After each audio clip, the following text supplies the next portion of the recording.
you guys might hear a few more people keep chiming in as we get started, and so we do ask that if you could please mute on your end so we can minimize the background noise. That would be wonderful.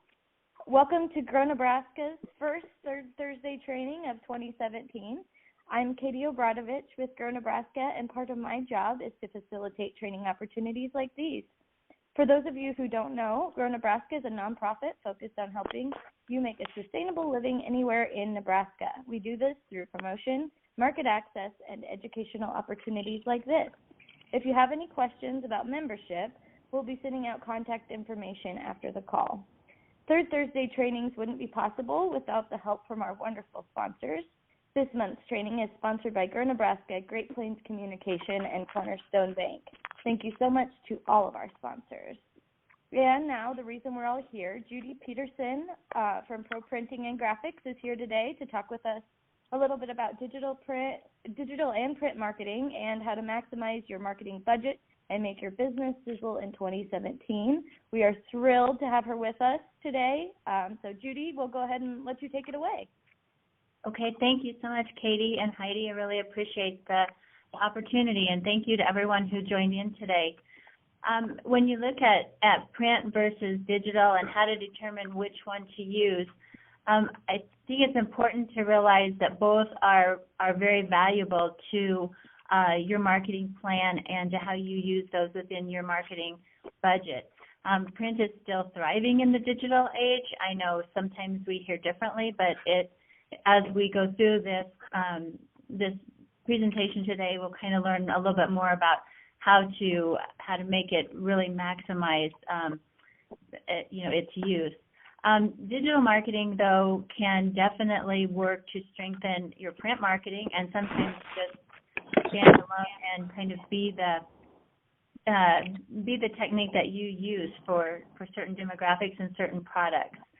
So I'd like to talk first about digital marketing, and there's several different opportunities for digital marketing. When you look at your own website, hopefully everyone has one. If you don't, really think about what you need to do for a website. Even just to have the your address, what you do, just so that people can easily find you, and that makes a difference. Some people don't do Facebook, so even if you have a Facebook page, they may not do Facebook. And so having a website is really important, even if it's a simple one. It is really important, though, that you don't forget to update it. If I get on a website and the last time it was updated was 2009, I'm not going to think that the business is probably right on top of what the latest thing is. So make sure that you update it. Example, if you have employee pictures on there, make sure they're the employees that you still have. If you've added a service, make sure that you've added it on your website. Or if you have discontinued a service or a product, make sure you have made those changes. Hello, this is Sandy Hilsebeck joining in. Blogging is a very good way to show that you are the expert in your field.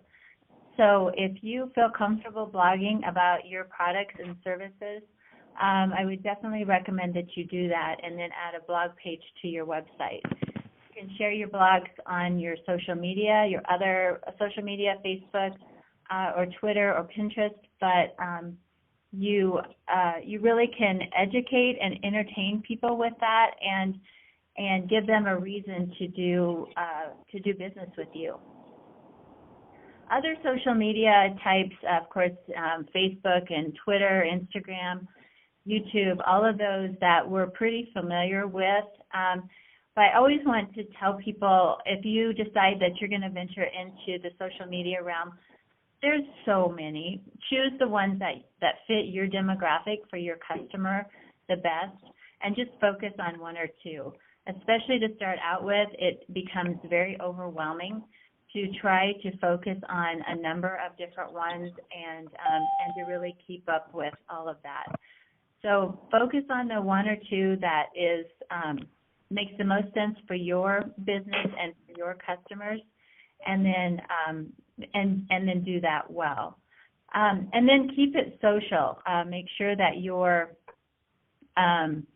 that you remember that it's social media, and people don't want you to sell to them all the time. They like to be entertained and educated, and so make sure that you do that. Look for opportunities to share things that maybe your business is doing out in the community, or share something special or interesting about one of your employees. And just, show people what you do, but in a fun and interesting kind of way. A lot of times we really take it for granted that our customers know exactly what we do, exactly what we offer, how we do it, when we're there, all of those kinds of things. And digital marketing and digital media and social media is a great way to get the word out, what you do, who works for you, what their expertise is, and to show people that, and not take advantage of it. There's a what's called a Johari window, and I always think it's interesting because it's a way to kind of look at what is the difference between what your customers know about you and what you think they know about you, and then the things they think you are and what you really are. And it's kind of an interesting exercise, and I'll send that a link to that in the resources that I send on to Heidi to share with you. But we just can't take it for granted that our customers know what we do and how we do it and when we do it. So social media is a wonderful opportunity to tell people that. If you're going to do videos, people love them. Keep them fairly short. Don't go over 1.5 to 2 minutes. Everyone's busy and kind of has a short attention span anymore, and so keep it short, but showing how you make something, or showing one of your employees talking about a product that you have, or something like that, those are all interesting, and again, it can get your message out in a fun and creative way. E-blasts and newsletters, that's really also a great way to show your expertise, or to introduce or advertise a product. So if you have something new that you're coming out into the market with, using e-blast is a great way to do that. There are many different email service providers that you can use. I do suggest that you, or recommend that you use one. You don't want to get spam blocked or anything like that. And so if you use an email service provider, like Constant Contact, I just forgot the other one I was going to say. I'll send that in the resources. But it definitely helps you to have, it comes out looking professional, and it abides by all of the rules of being able to do a safe unsubscribe and those kinds of things. But it's really a good way to show that you're an expert in the market, and then also to get out your information about a new product or a new service that you want to have.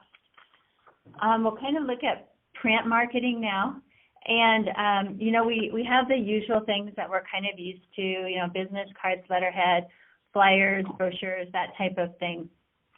But we also want to remember vehicle or window graphics, banners, all different types of banners, and then also the promotional items and gifts and things that you may give out to a customer, or if you attend expos, you may have those available.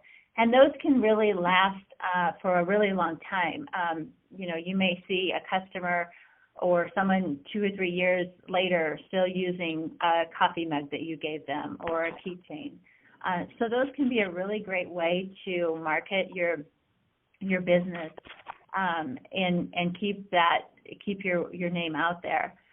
I still always recommend to everyone, no matter what their business is, that they always have a business card and they have that with them. And it's just a really quick way to give someone your contact information, so you don't have to try to find a piece of paper and write it down and hope the person will keep that. And it just shows that your business is real and you mean business and you are you're there to do business. So I think it's always great to have that.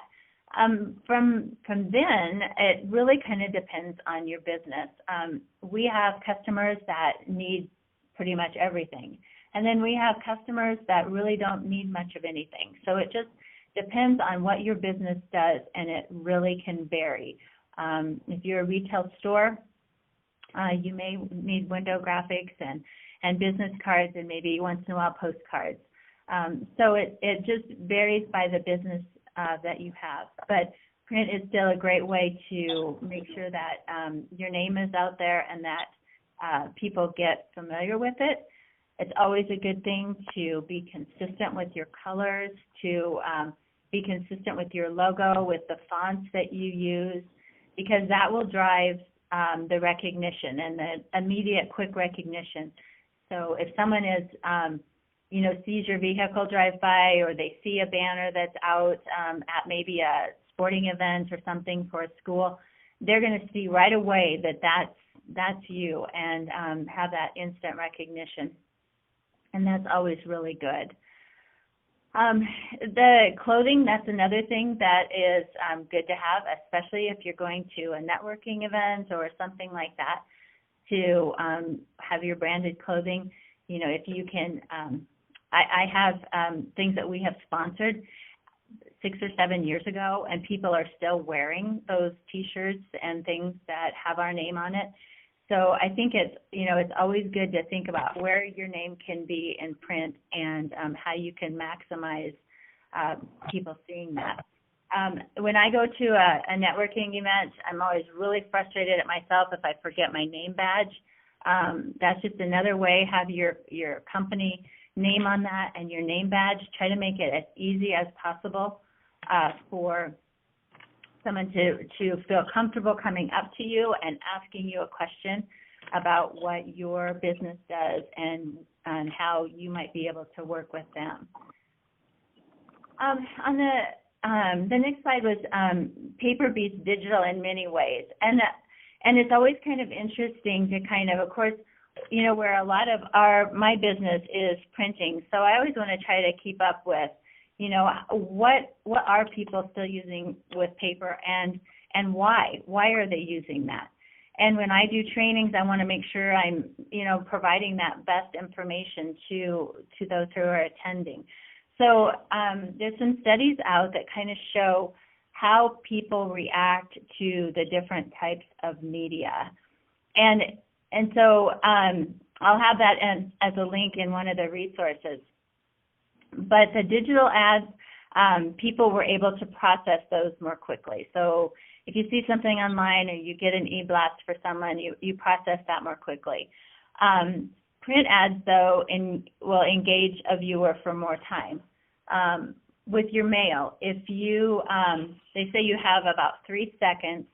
If you send someone a postcard, there's about 3 seconds for that person to decide if they're going to pitch it in the trash or they're going to read it further. And so then at that point, if they're going to read it further, you have about 10 seconds for them to decide if they're going to hang on to it or, again, throw it away. So with digital ads, I come into work in the morning, and I have to tell you, I delete a lot of stuff right away before I ever even open it. So, it's just kind of varies. Again, we're going to talk about knowing your customer here in a little bit, and that's what helps make a difference. The engagement, is about the same. The stimulation, people react. There's actually endorphins that change in your brain with print, if you're holding something in your hand versus just seeing it on a screen. And memory retrieval, subjects tended to remember and have a greater emotional response and memory for something in print versus just on the screen or on their phone. And so, again, those things are just important when you start to think about how you're marketing and where you're spending your money, and then knowing your customer and knowing what you are hoping to kind of achieve with that. So, effective print ads can drive your digital purchases. If you have a great catalog or a flyer maybe that you send out, and but then the customer or prospect maybe goes online to order your product. So you can kind of use that information both ways to really maximize what people will do on the digital versus what they'll do with the print. So using them together is a great solution.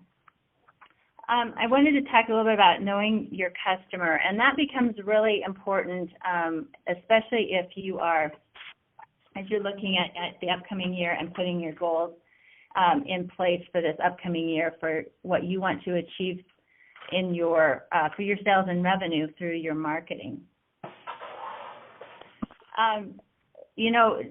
When we look at knowing your customer, it's about the age, the gender, their education, their income level. All of those things are important in how the person reacts to marketing or what marketing they react to. Definitely the millennials and the X generation, the Y generation, those are all going to be much more impacted through social media. But that doesn't mean you can't send them something in print and get them to respond to it. But if you really look through your the insights on your Facebook page, I'm hoping everyone knows how to look at their analytics on their Facebook page.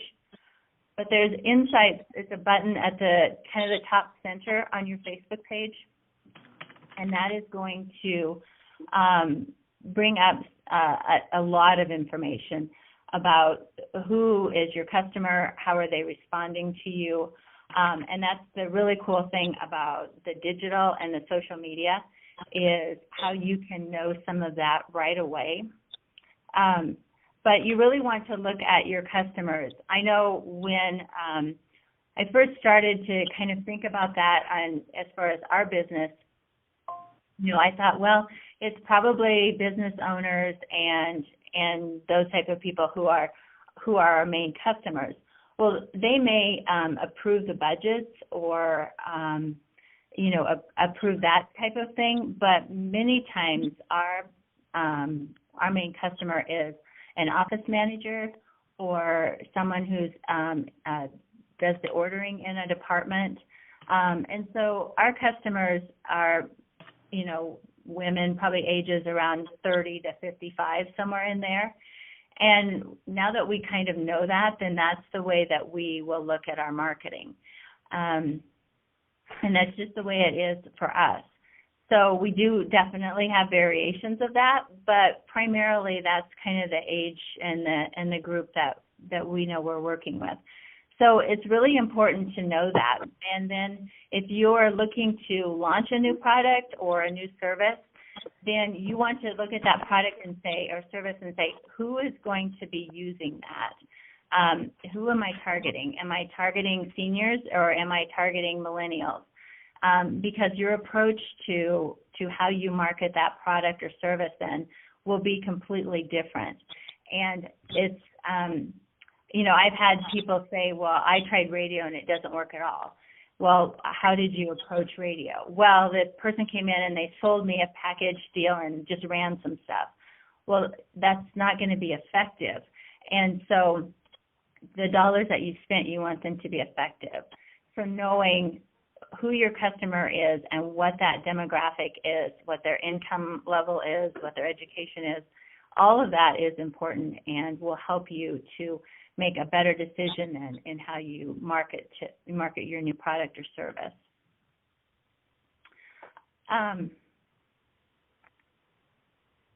Let's go on then to your goals.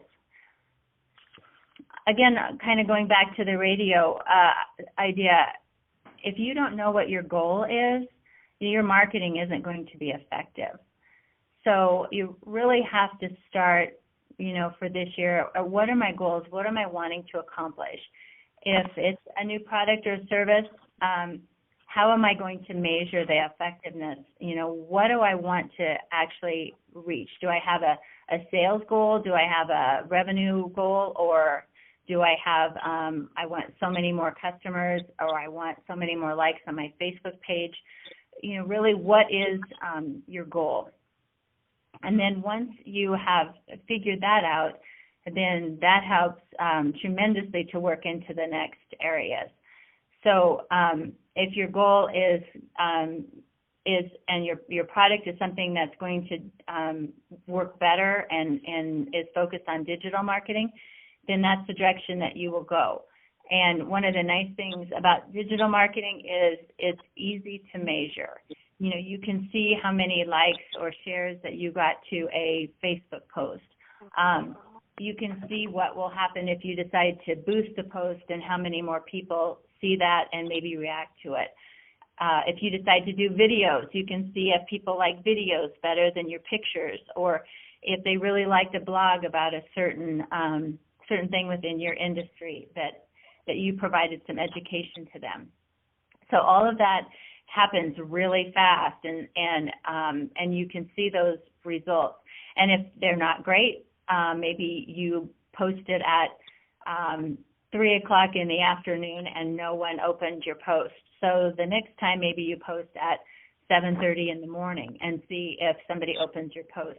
All of those things become much easier to determine and adjust with digital.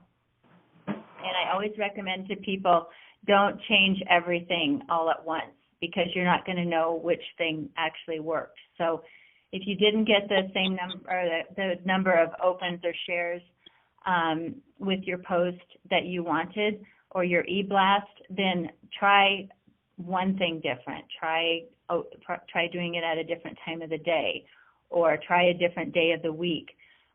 Again, your social media insights, your analytics on your social media will tell you when your customers are most likely to be online and reacting to posts. So watch all of your analytics, watch that information, and then you can easily adjust and do something a little bit different. With print, it's gotten very easy to target print. People also are used to print, and so they react sometimes more favorably to it that way, especially with a different demographic. So if you decide that your demographic is women 30 to 50 with an income range of above 60,000 in a certain community, that data is available, and so you can then target with print those people. So you can send it to them. You can change up the pictures for the different age ranges. It's called variable data printing. It's very easy then to make it targeted. So then when you have those 3 to 10 seconds of someone looking at that postcard, you are much more likely to get them to keep it and read it, because the pictures on it are going to be something they are interested in because of their age and their demographic.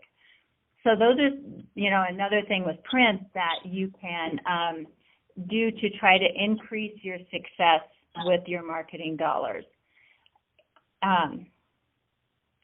So once you have laid out your goals, once you know what your benchmarks are, you know who your customers are, and you know how to watch your analytics and everything, then it's very important to go forward and to be really consistent and to stay focused on that.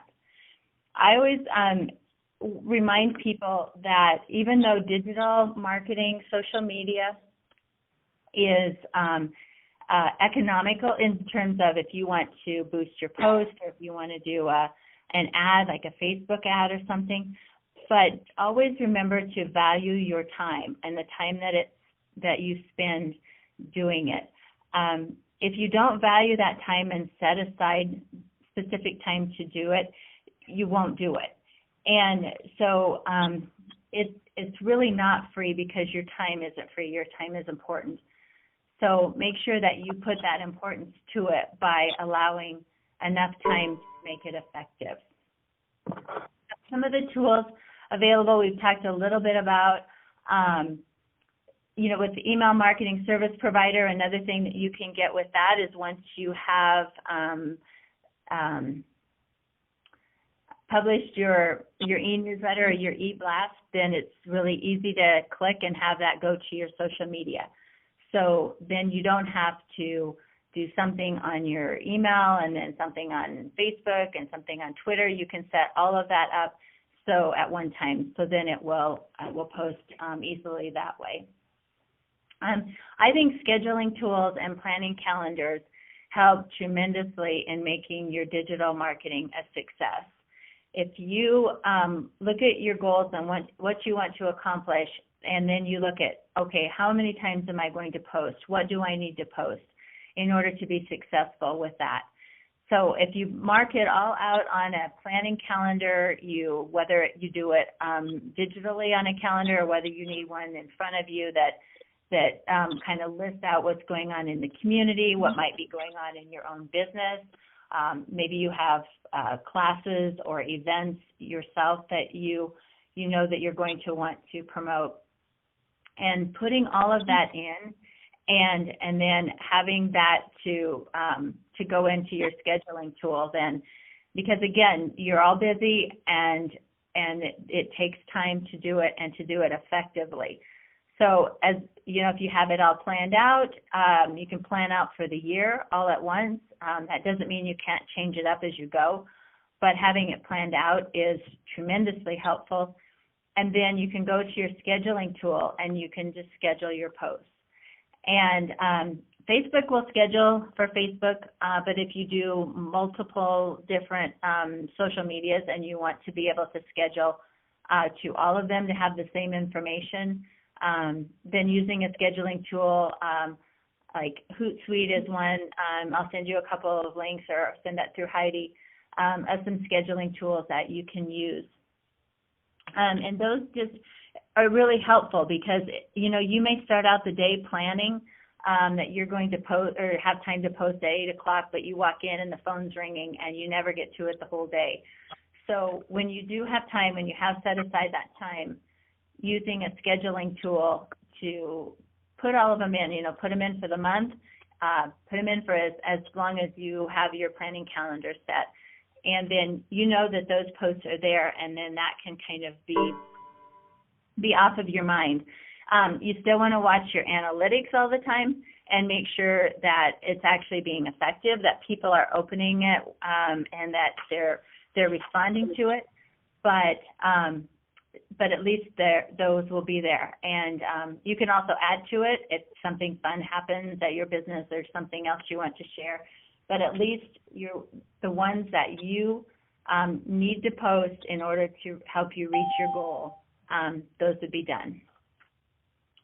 Some tools for print. We talked a little bit about variable data printing and how that can really help to drive your success through print.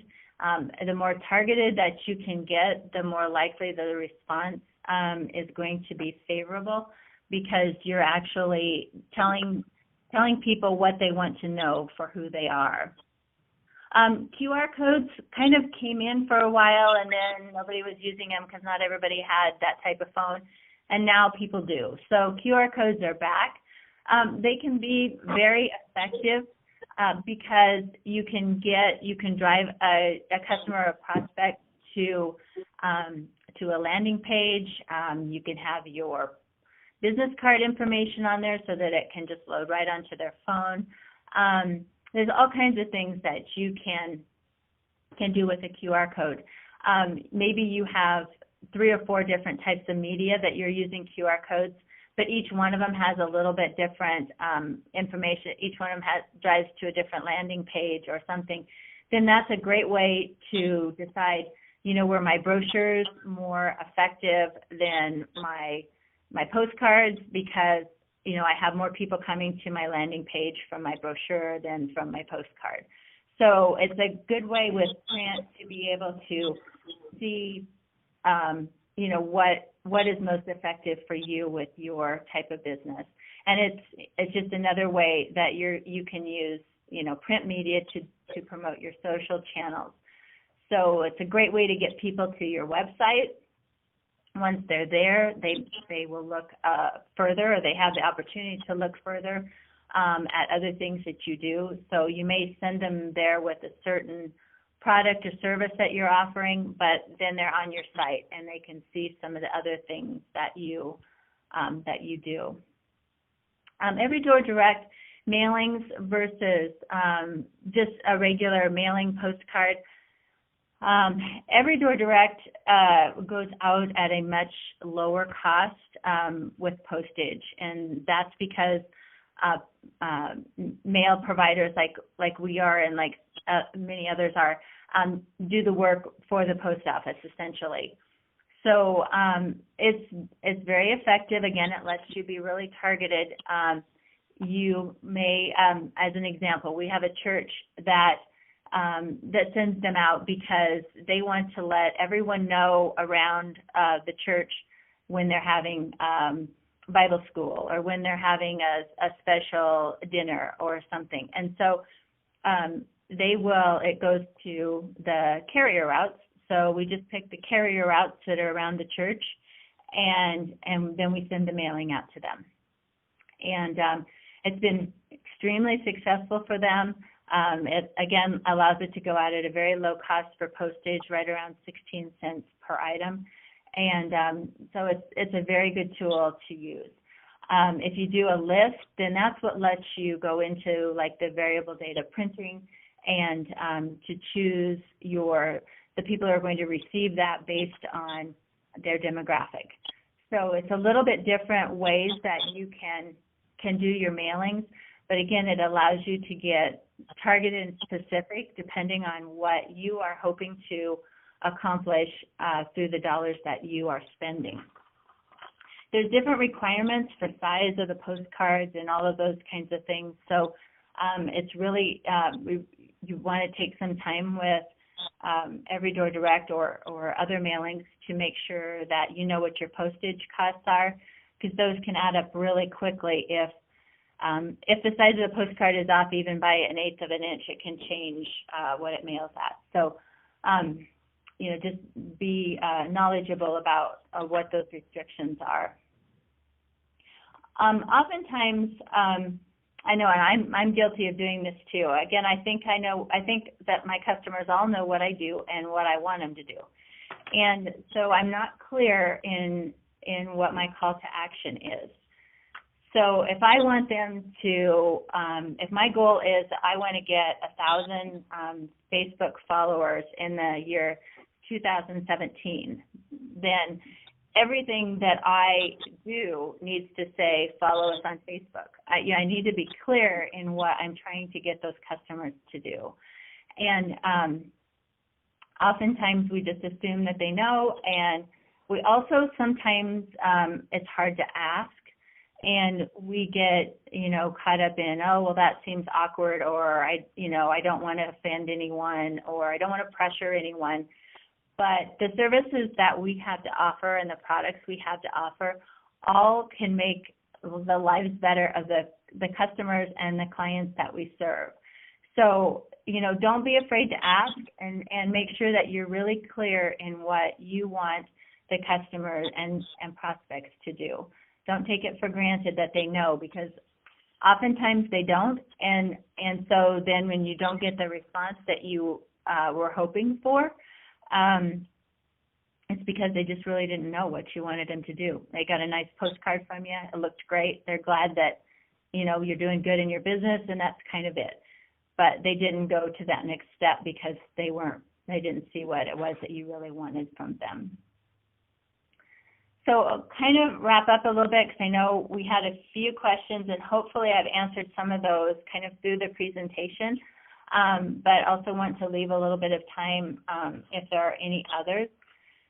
So it's just really important that you know what your brand is, that you know what your goals are, that you have a plan, and that you're consistent, that your look is consistent, that you you keep it so that your customers can easily recognize you and so that your prospects know what you're about. It's important that you know who your customer or prospect is, and that you follow what the data and the analytics are telling you. So watch your analytics. Know what it's telling you. Understand who your customer is. Understand what their preferred method to gain information is. If it's social media, if it's newspaper, if it's a print item, make sure that you know how that customer reacts so that you can maximize your dollars. And again, just keep an eye on what your goals are and the benchmarks that you have set. And don't hesitate to make adjustments. Don't get to September and say, gosh, you know what, I should have probably have changed something in March. Change it when you see it's not going exactly the direction that you want it to go. And change one thing at a time so that you know then what is successful. And when you hit that sweet spot and when people are on social media, make sure that's when all of your posts are. Don't overload them with email blasts or with Facebook posts. And you'll kind of know that too, because when you've gone to that extent, you're going to start seeing people unsubscribe from your email. They're going to unfollow you on the social media. So keep in mind, that people have, they really can maximize out on what is coming their way. Since there isn't as much print, it's interesting how now the value of each item has kind of become more important. It's funny. I still like getting mail. I don't want to get a lot of bills, but I like getting mail, and so does my 8-year-old granddaughter. She loves getting mail. So there's something fun about opening the mailbox and having something there. And now that there's not as much there as there used to be because so much has gone to digital, that's one thing that has happened with print is it's become a little bit more valuable.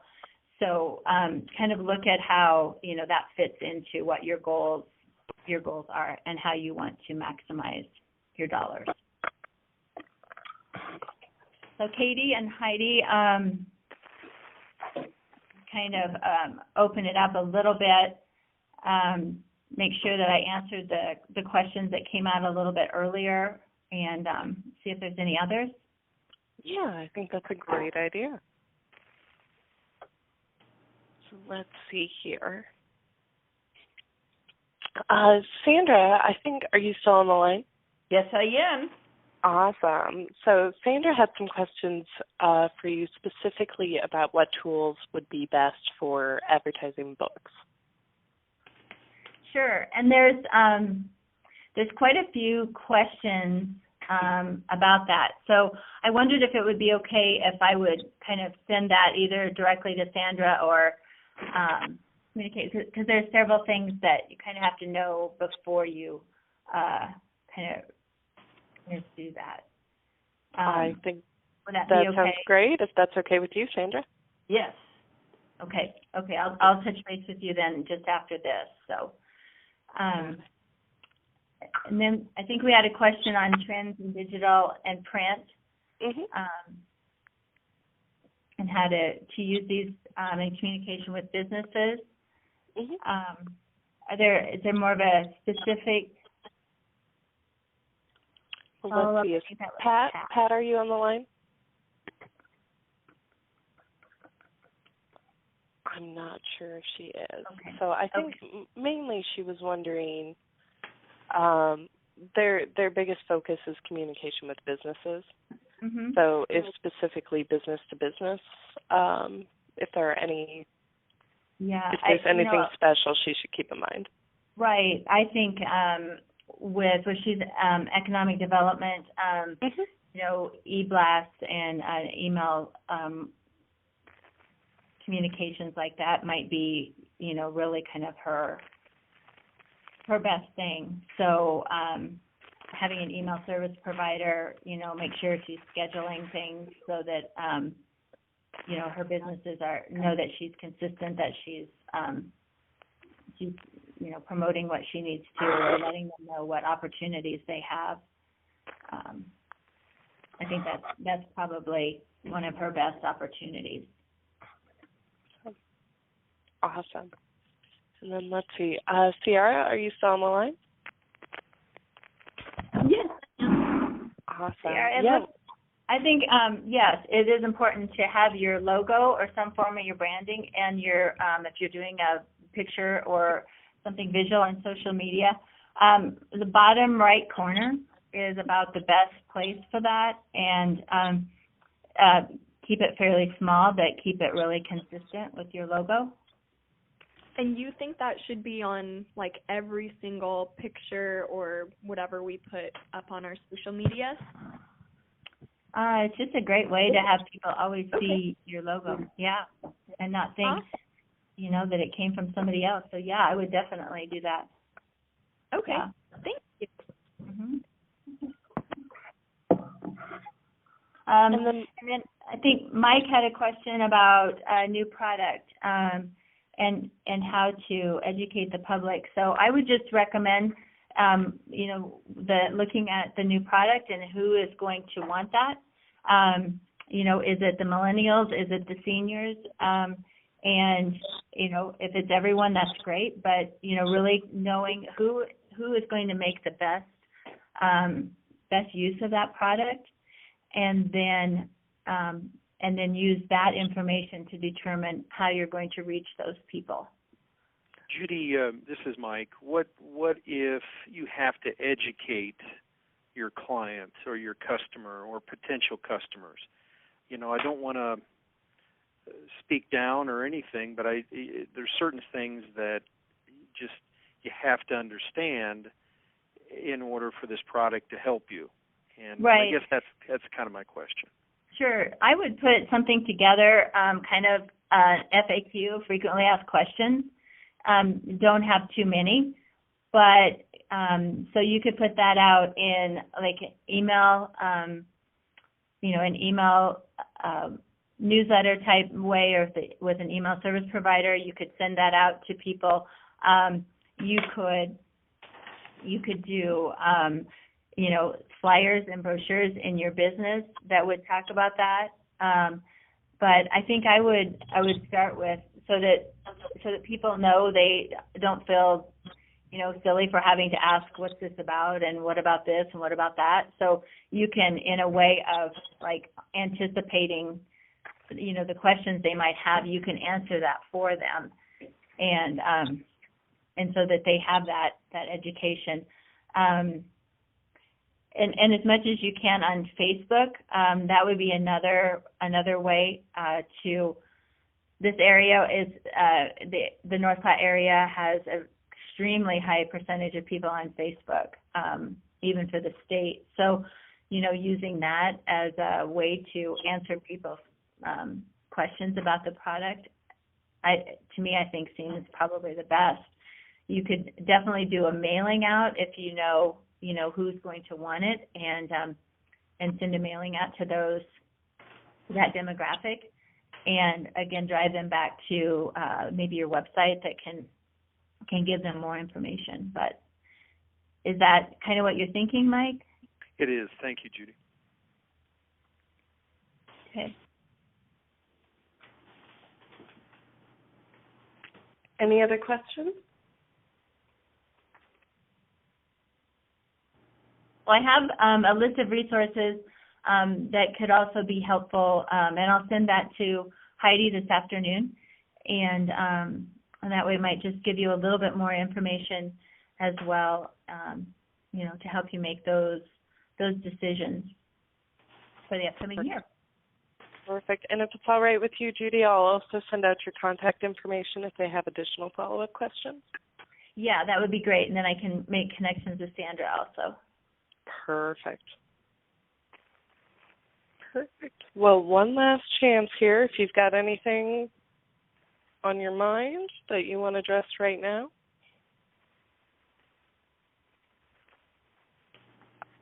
otherwise, I'll just invite you guys to kind of keep an eye out for our upcoming trainings. We do have a free Third Thursday training every single month, different topic, and we'll email you about all of those.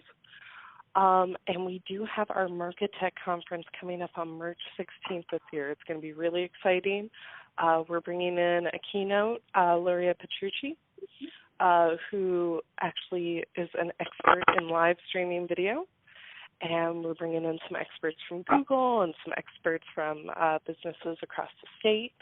So it should be really exciting. Another big shout out to our sponsors. Without them, this would not be possible. And I hope everyone has an absolutely wonderful day. Thank you, Heidi.